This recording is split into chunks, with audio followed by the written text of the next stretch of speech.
भैया आप सब लोग कर सब लोग दूसरों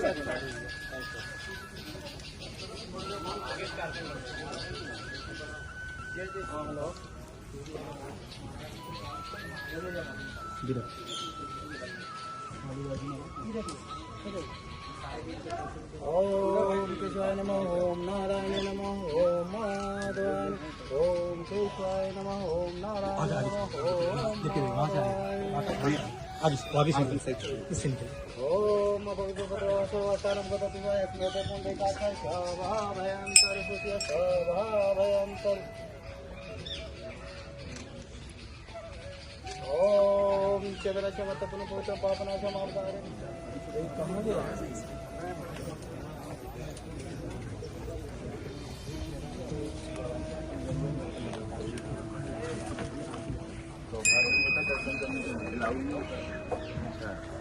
एक एक पत्ता उठाइए।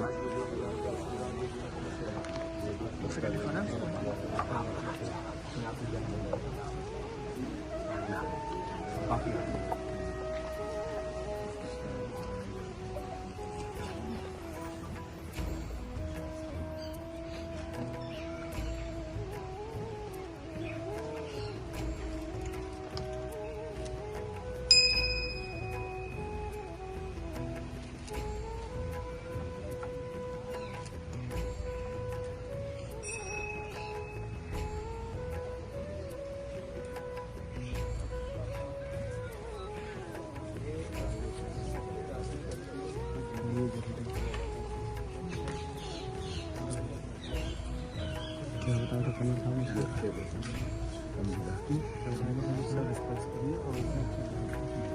17वीं शताब्दी में मुगल बादशाह औरंगजेब के द्वारा लगभग इन्हें 26 बार कटवाए भी जाते हैं, जलवाए भी जाते हैं, लेकिन जिनको अक्षय का वरदान मिला है उनका क्षय नहीं हो सकता, नाश नहीं हो सकता और अपने विशाल रूप में हम लोग को दर्शन दे रहे हैं। बोलिए अक्षय वट महाराज की जय। स्थान पे आपकी आगमन हुई है। इन्हें अक्षय वट के नाम से जाने जाते और अक्षय वट के नाम से पूजे जाते। अक्षय का अर्थ ही होता है जिनका कभी क्षय न हो, जिनका कभी नाश न हो, अविनाशी वट वृक्ष। इनको साक्षात ब्रह्मा विष्णु महेश ने सृष्टि की अस्थिरता के लिए स्थापित किए थे। इनका किसी भी कालखंड में क्षय नहीं होगा, नाश नहीं होगा, यहाँ तक कि प्रलय काल में भी इनका नाश नहीं होगा।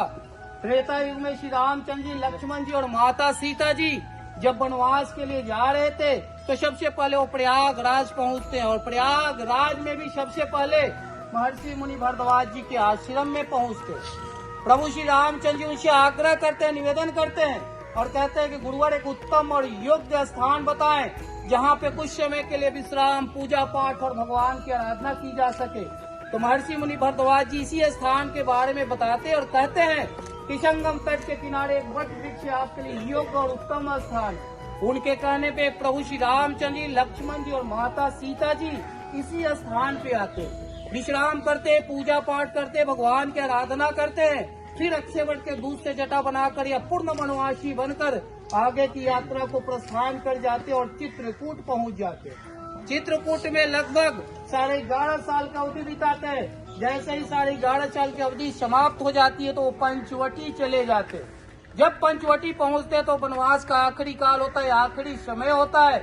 उसी समय माता सीता का हरण रावण के द्वारा हो जाता है और रावण का वध प्रभु श्री रामचंद्र जी के हाथों होता है। इसी के साथ वनवास पूर्ण हो जाती है। जैसे ही वनवास पूर्ण हो जाती है तो माता सीता प्रभु श्री रामचंद्र जी से आग्रह करती है, निवेदन करती है और कहती है कि प्रभु जहाँ से हम अपनी वनवास की यात्रा की शुरुआत किए थे उस स्थान पे पुनः एक बार और हमें चलना चाहिए। तो 14 वर्ष बाद या वनवास खत्म होने के बाद फिर से इस स्थान पे श्री रामचंद्र, लक्ष्मण जी और माता सीता जी का आगमन होता है।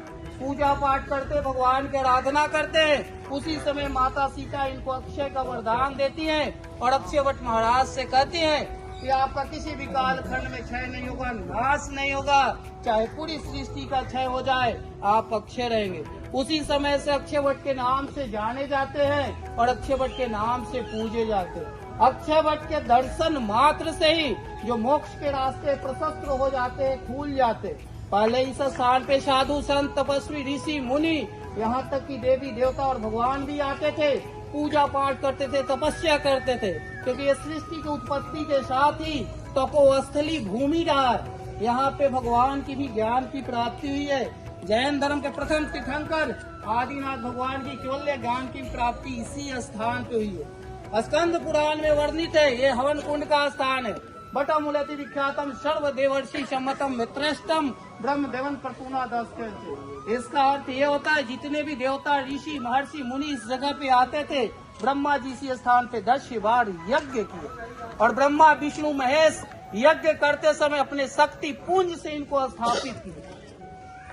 विष्णु भगवान बाल मुकुंद रूप में महर्षि मार्कंडेय जी को इन्हीं अक्षय पत्रों के ऊपर से दर्शन दिए थे, जिन पे वो शयन कर रहे विराजमान है, जिनके लिए दोहा है, बटस्य पतस्य पूटे श्यानम बाला मुकुंदम मनीषा स्मरण।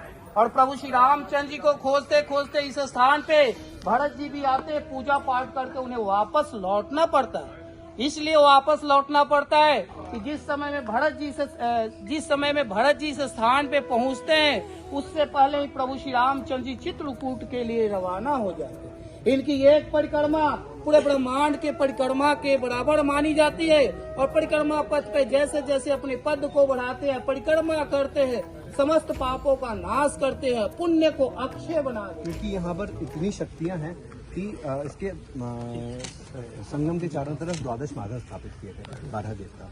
उन 12 माधव, वेणी माधव, चक्र माधव, गदा माधव, उनमें से एक है वट माधव, क्योंकि देवता माने गए हैं तो देवता की तरफ से प्रसाद दिया जाएगा।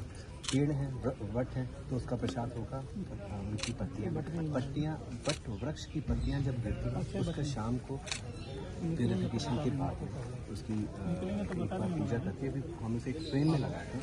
फ्रेम में अक्षय वटाय नमः और उसके बारे में थोड़ी सी हिस्ट्री हमारा जो ऑर्डिनेंस डिपो यहाँ पर है प्रयागराज, उसके इंसिग्निया के साथ में यहाँ